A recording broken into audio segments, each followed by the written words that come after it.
তোমার তৈরি ড্রেস তো অনেক সুন্দর, আমার ফ্যাশন শো এর জন্য অনেকগুলো বানিয়ে দিও।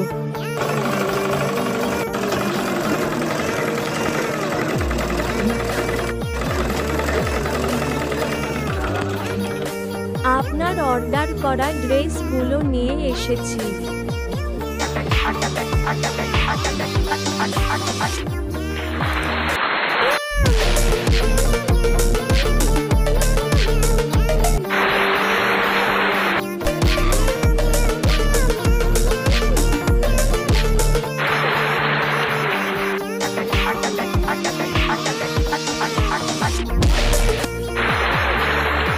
সেরা ডিজাইনারের পুরস্কার যায়।